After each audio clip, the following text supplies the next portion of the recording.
Pastor Robbie coming to you again today. It is January the 15th, 2026, coming to you from Max Meadows, Virginia.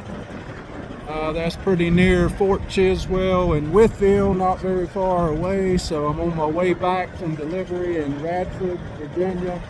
I've been dealing with some snow showers that have been coming and going. The sun will come out, then the snow showers will come ahead of you, and then the sun will be back out. But it is cold, cold, cold. And this morning I read a couple scriptures earlier. I'm going to read from Ephesians chapter 2, verse 3. Among whom also we all had our conversation in times past in the lust of our flesh, fulfilling the desires of the flesh and of the mind, and we were by nature the children of wrath, even as others. But God, who is rich in mercy, for his great love wherewith he loved us, even when we were dead in sins, he hath quickened us together with Christ. By grace you are saved, and has raised us up together and made us to sit together in heavenly places in Christ Jesus. Then it goes on to say, for by grace are you saved through faith, that not of yourself, it is the gift of God. It's not of works, lest any man should boast. For we are his workmanship, created in Christ Jesus unto good works, which God hath before ordained that we should walk in them. So these scriptures will be a part of the message this coming Lord's Day. And we're going to be sharing the last point of the message, point number 7. And that is, what a gift. And it's about life and how God has given us this gift of life. And I don't know about you, but I myself take this life for granted.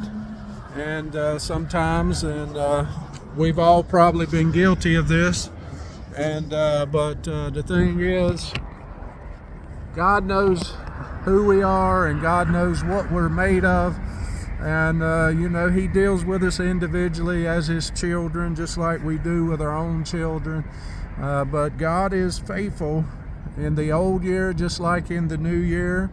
And he's going to get us through. He gives us these challenges in this life to humble us and to make us appreciate him, and to see how he can move in our bodies when we need healing. He shows us how he is our healer, and he shows us in these difficult days how he can get us through that difficult day, and show us how we can have faith and see the next day come when we might have a challenge, and see how God moved yesterday, and then he gives us faith to get through tomorrow. And I just encourage you with that, because if you're struggling in this new year, if some of the old problems of the last year have fallen you into this year, and you're like, there's nothing different here, I haven't seen no change. Well, the new message we're preaching is a new year and a new you, changed in this 2026, and it's all by the grace and the mercy of God. And we're going to be by his grace, by his mercy, and we're going to make it, is what I'm here to tell you this morning. We're going to make it, and we're going to get through.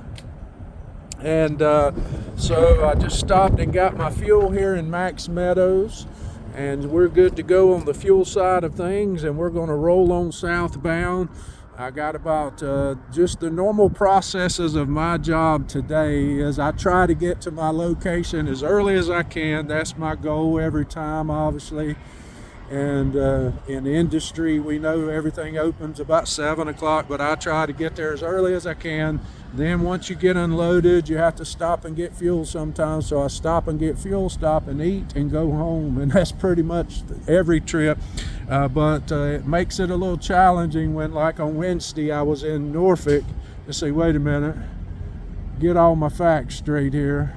I think today is Thursday, so it must have been, yes, it was yesterday I was in Norfolk. See there, all the days run together, all the trips run together, so I have to think sometimes. But when you have to be somewhere like Norfolk it was 4 hours and 30 minutes just driving time getting to my location yesterday morning.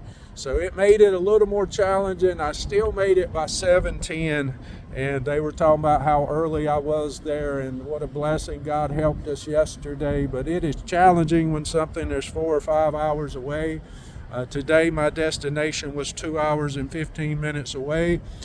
Sometimes, like tomorrow, if I go to Durham, it'll be 1 hour and 15 minutes away. If I go to the south side of Charlotte, it'll be 1 hour and 30, 45 minutes, depending on traffic.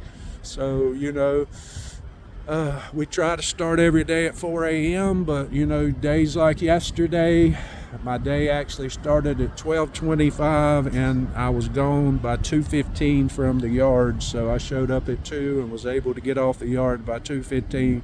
And, that's the goal every day. It takes about 18 minutes to get off the yard just on a normal day. And I was 3 minutes ahead of schedule. And then, everything's about those minutes. We're counting those minutes every day. So we got about 40 minutes to the state line, and then about 45 minutes to get down there. We'll stop for a hot dog, get our lunch on, and then we'll roll on into the house about 45 minutes from there. So right now, 40 minutes, 85 minutes, about 2 hours and 5 minutes from the house right here, roughly, something like that, driving time. So roll with us today, and God bless your Thursday. Little Friday, as I like to call it. Tomorrow's my favorite day of the week. God bless you.